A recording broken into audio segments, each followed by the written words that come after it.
We'll also show you how to take full advantage of being cordless.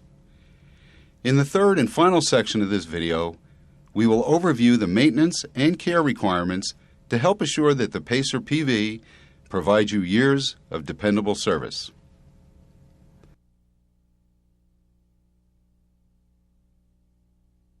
Let's start by spending some time looking over the components of the Pacer PB, how they go together, and the standard tools. First, let's look at the body of the vacuum. The machine has three distinct components. The top portion houses the exhaust filter. The two locking straps will release the cover. Note that the exhaust opening faces away from your back. This is for your safety and comfort. The center section houses the vacuum motor and control motherboard. We recommend that only a trained NSS authorized service technician perform any service on these components. The bottom section of the Pacer PB is the bagless debris canister. You will notice that there are two intake ports, one for left-handed users and one for right-handed users. This is where the vacuum hose gets inserted. Inside the debris canister, you will find the primary filter and the filter cup. We will cover these in detail when we talk about taking care of your equipment. The harness for the Pacer PB is very similar to a hiker's backpack harness. It is generously padded and has numerous adjustments to comfortably fit a wide range of body sizes. We'll cover proper adjustment later in this video. The handle on the Pacer PB's hose incorporates the instant trigger. The trigger activates the vacuum motor to apply power when you need it. Standard is a hard floor carpet tool, round brush, and crevice tool. The wand is expandable.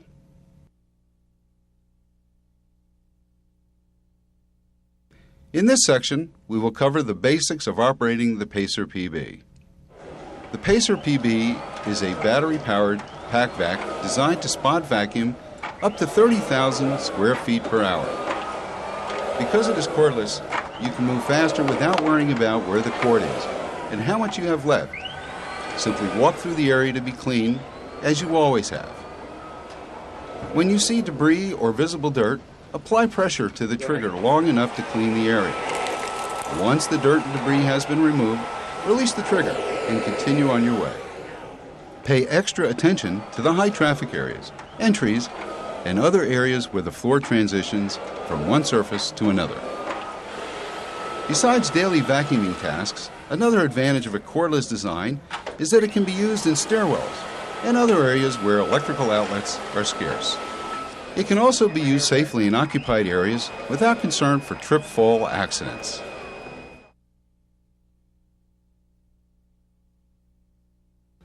Before you operate the Pacer PB, a proper fit and adjustment is essential for comfortable use. The first thing you want to do is to check to see if the batteries are in the battery pouches. If they are, remove them, as this will make it easier to put the Pacer on and make the harness adjustments. The harness for the Pacer PB is very similar to a hiker's backpack harness.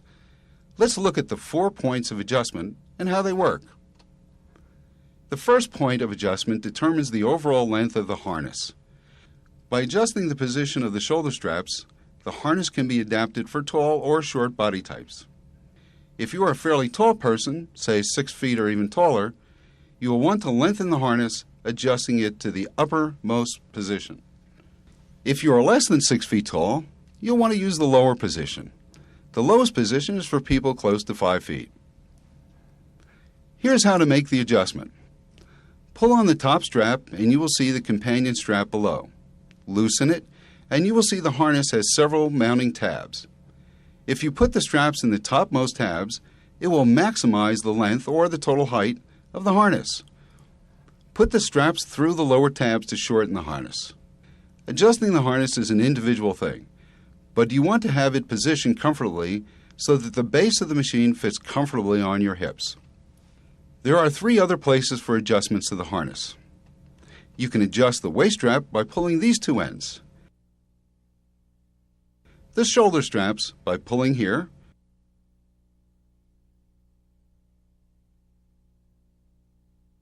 and the chest strap by pulling these ends.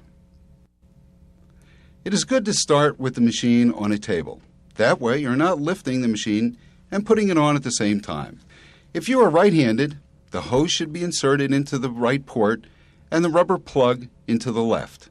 If you're left-handed, the hose and the plug should be reversed. Be sure the hose is between the harness and machine, as shown here. Now, to put the machine on, insert your arms through the shoulder straps. Grasp the straps and pull it on. Insert one end of the waist belt clip into the other, like you do with a car seat belt, and adjust the belt so that it's a little loose. Now, bend at the waist and position the pacer in the center of your back. Pull the ends of the waist strap until it's tight around your waist, but above your hips. It should feel snug around your waist to ensure proper fit. Stand up straight. The waist belt is adjusted properly when you stand up and the vacuum doesn't slip. Test the fit to make sure the belt is around your waist and the weight of the machine rests comfortably on your hips. Next, you want to adjust the shoulder straps. Pull down on the straps until they are somewhat loose. You want it tight enough so that the machine doesn't flop around, but too tight an adjustment on the shoulder straps will cause the weight of the Pacer PB to be carried on your shoulders and not your hips. Finally, snap together the chest straps. Pull on the chest strap ends until it feels comfortable across your chest.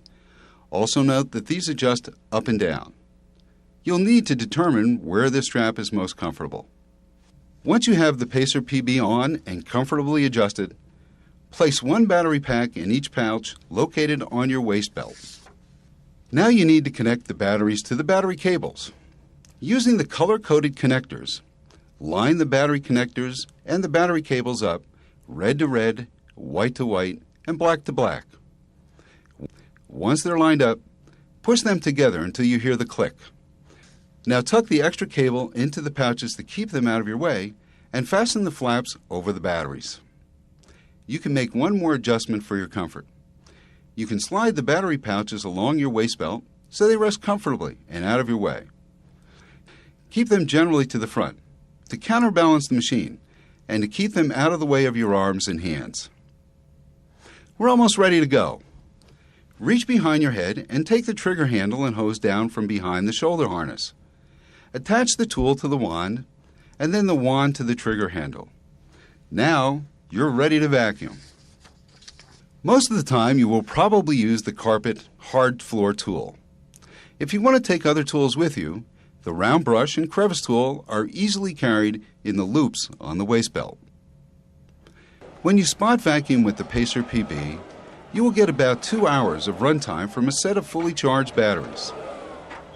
Spot vacuuming means you will vacuum major traffic areas and noticeable dirt and debris, not continuously vacuuming to cover every square foot of carpet. Unlike a cord electric vacuum, you will be using the instant trigger switch a lot.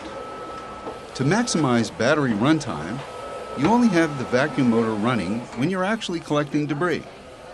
When you are walking and looking for visible dirt and debris, the vacuum motor will be off.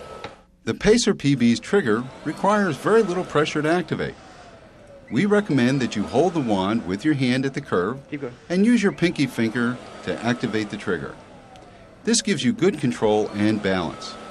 Don't worry, releasing the trigger and only applying power when it's needed will come naturally after just a few minutes. You'll notice that after you release the trigger, the vacuum motor will continue to run for a second or two. The vac motor continues to run to make sure that hose and wand are cleared of dirt and debris. After an hour or two, you may want to make harness adjustments to change the way the machine fits you. If you want, cinch up the shoulder straps a bit to put some of the machine weight onto your shoulders. Do this for 15 or 20 minutes, then loosen them again to put the weight fully back onto your hips. The Pacer PB will stop operating when the batteries are discharged. When this occurs, open the battery pockets, carefully disconnect the batteries, and connect them to the charger. If you need to keep vacuuming, place the other set of batteries into the harness pockets, attach the connectors, and continue on with your work. When working in a large facility, At the beginning of your shift, you may want to stage the extra set of batteries in a convenient location to avoid having to return to the equipment storage area. When you are done vacuuming your assigned area, disconnect the wand at the trigger handle. Take the hose and trigger handle and carefully swing it over your head and seat it between the exhaust section and the harness. Now it is out of your way so you can easily remove the harness. Before you start to take off the machine, open each battery pouch on the waist belt and disconnect the battery while holding the terminal clips. Please don't disconnect the battery by pulling on the cables. You can loosen or damage the connections. Always hold the plastic terminals to disconnect the batteries from the harness. Now you can remove the battery and put it in position for recharging. Do the same thing for the other battery. To remove the harness quickly and safely, back up to a table. Unclip the harness straps at the chest and waist and remove your arms from the harness as you step away from the machine. Rest the machine on the table. If you don't have a table, remove one arm from the shoulder strap and grab hold of the harness handle loop. Now you're free to remove the other arm and lower the unit onto the floor.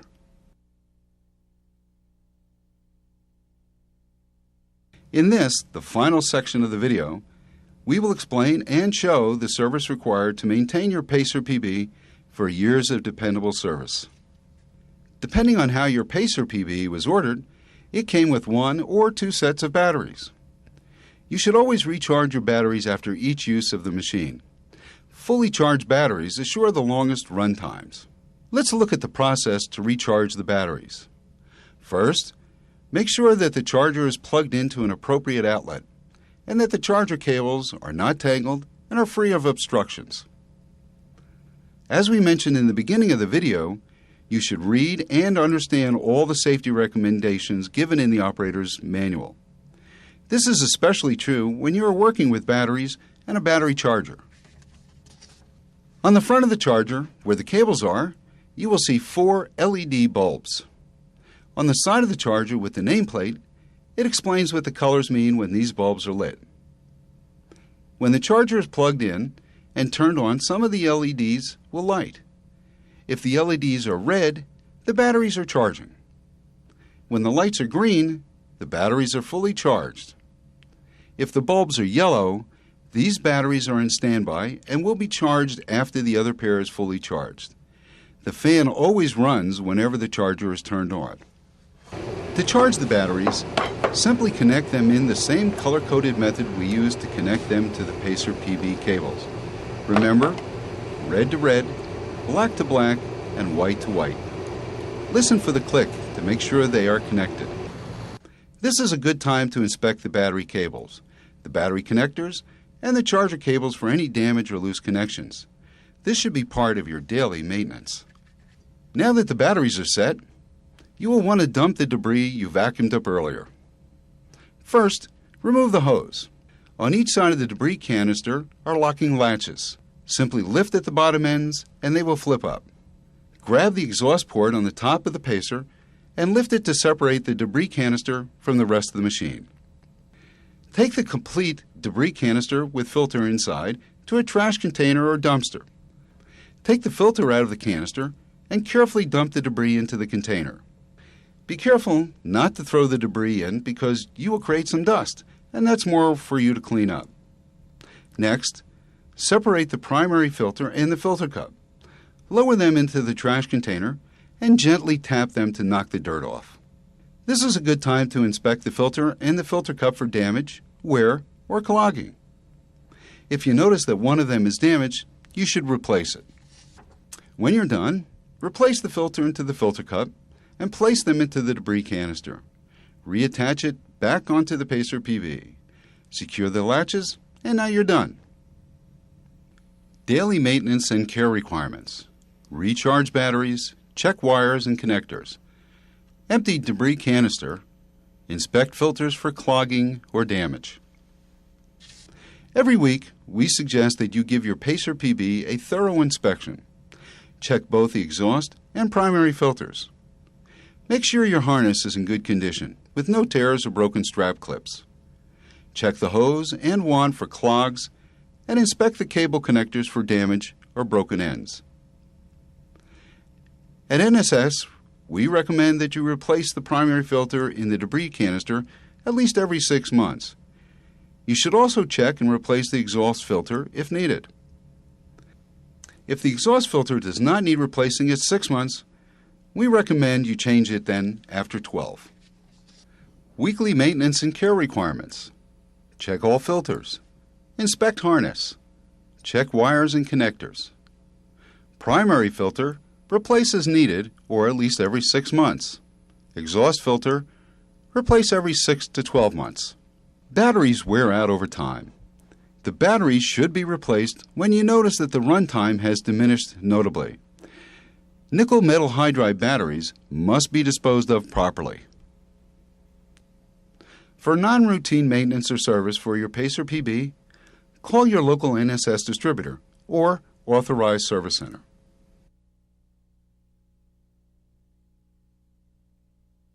In this use and care video, we have covered the components of the Pacer PB, its proper operation, and some of the applications where you can use it.